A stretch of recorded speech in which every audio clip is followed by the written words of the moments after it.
If you've ever wanted to place yourself into any scene, movie-style background, or custom video layout, then this tutorial is for you. In this video, I'm going to show you how to do a green screen in CapCut step by step, even if you're a complete beginner.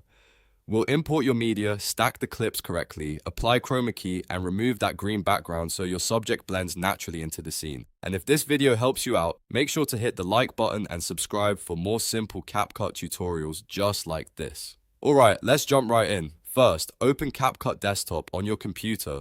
Once the project loads, you'll want to bring in both of the clips you need. Click Import, then upload your background asset and your green screen clip. Your background asset can be a video, an image, or any visual you want behind your subject. Your green screen clip is the footage with the person or object filmed on a green background. After both files are imported, the next step is to arrange them on the timeline. This part is really important because the layer order determines what you see in the final result. Drag your background video down onto the main track, which is track 1.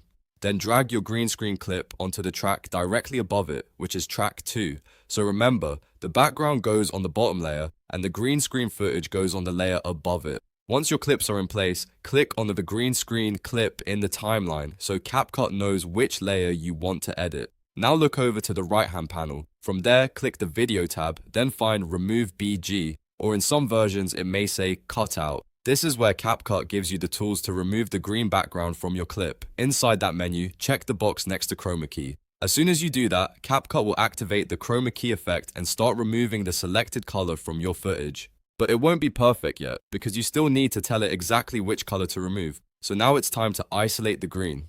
Click the color picker, which is usually shown as an eyedropper icon, and then click directly on the green area in your preview window. Try to choose a section of green that is clear and evenly lit. Once you pick the color, CapCut will begin removing that shade from the clip and revealing the background layer underneath. At this point, you should already see your subject placed over the new background. If the effect looks a little rough, don't worry. You can usually fine-tune the result by adjusting the settings around the Chroma Key controls. The goal is to make the edges cleaner and remove as much of the green tint as possible without affecting your subject. If your lighting was good when you recorded the green screen, the result should look much more natural. But if you still see leftover green around the edges, just keep adjusting the Chroma Key settings until it blends better. This is why clean lighting and a solid green background makes such a big difference in your final edit. And that's it. You've now learned how to do a green screen in CapCut. You imported your media, placed the clips on the correct tracks, turned on Chroma Key, and used the eyedropper to remove the green background.